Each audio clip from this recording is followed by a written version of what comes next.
ना कहानी का नाम किस्मत नहीं कोशिश बदलती है। थीम जब पेट गरीबी से भरा हो दिमाग हिम्मत से भरना चाहिए। एक पिता दो सपने।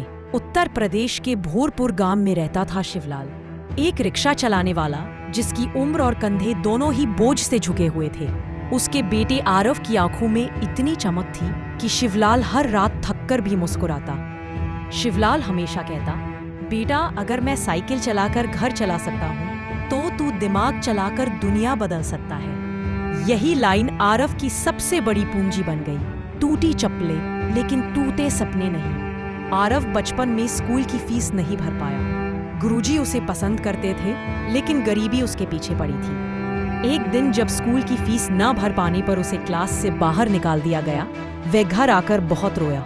शिवलाल ने उसके सिर पर हाथ रखा। बेटा माँ बाप गरीब हो सकते हैं पर उनके बच्चों के सपने कभी गरीब नहीं होने चाहिए। ये लाइन आरव के दिल में जल गई। पहली नौकरी और पहला अपमान। 15 साल की उम्र में आरव शहर गया और होटल में बर्तन धोने की नौकरी मिली। एक दिन होटल के मालिक ने गुस्से में कहा, फेरी जैसी गरीब लोग सिर्फ बर्तन धोने के लायक हैं। बिजनेस, करोड़पति, ये तेरे बस की बात नहीं। ये सुनकर आरव की आंखें जल उठी।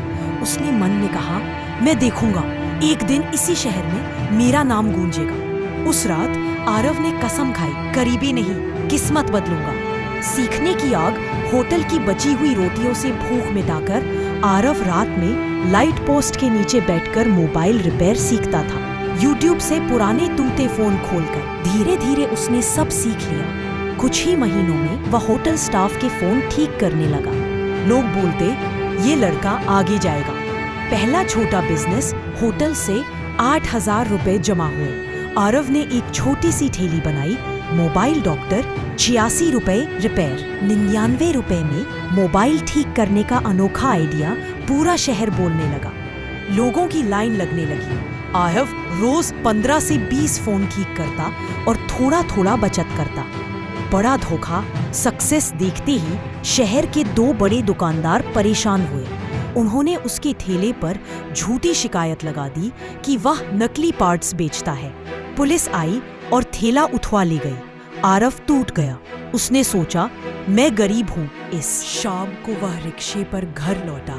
पिता ने उसके आंसू पोंछे। बेटा, पेड़ कभी फल की वजह से नहीं कटता, उसकी जड़ें कमजोर होने पर कटता है। जड़ें मजबूत कर, तू फिर खड़ा होगा। ये बात उसके लिए भगवान का वरदान बन गई। नई उड़ान आरव ने हार नहीं मानी। पिता की पुरानी साइकिल ली और गांव-गांव जाकर मोबाइल रिपेयर करने लगा। लोग उसे अपनाने लगे। फिर धीरे धीरे उसने शहर के एक कोने में 5,000 रुपए किराए पर छोटी दुकान ले ली। नाम दिया आरव टेक जोन। लोगों ने उसके ईमान को पहचाना और दुकान चल निकली। ऑनलाइन धमाका। आरव ने कमाई का हिस्सा बचाकर अमेज़न और फ्लिपकार्ट पर अपना अकाउंट बनाया। सस्ते mobile parts, screen guard, charger वह खुद ब्रांड नेम से बेचने लगा। आरव प्रो। पहले महीने में बिक्री 1,35,000, छठे महीने में 6,80,000, तीसरे साल में 1 करोड़ से ऊपर। दुनिया ने देखा, जिस बच्चे को स्कूल ने बाहर निकाला था वो अब हिंदी में लोगों को ई-कॉमर्स सिखाता था।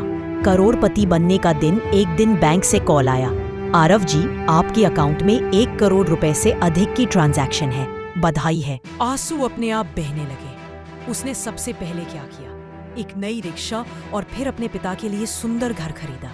उन्हें चाबी देते हुए बोला, पापा मैं करोड़पति नहीं, आपकी मेहनत का बेटा हूँ। शिवलाल रोते हुए बोले, बेटा मेरी कमाई से घर नहीं बना, तेरी कोशिशों से बना है। कहानी का संदेश, गरीबी स्थायी नहीं होती, कोशिशें होती हैं। दुनिया जितना नीचे धकेले, वापसी उतनी ही बड़ी होती है। सपने बड़े रखो और डर कम। जिसे कोई नहीं पहचानता वह एक दिन दुनिया की पहचान बन सकता है।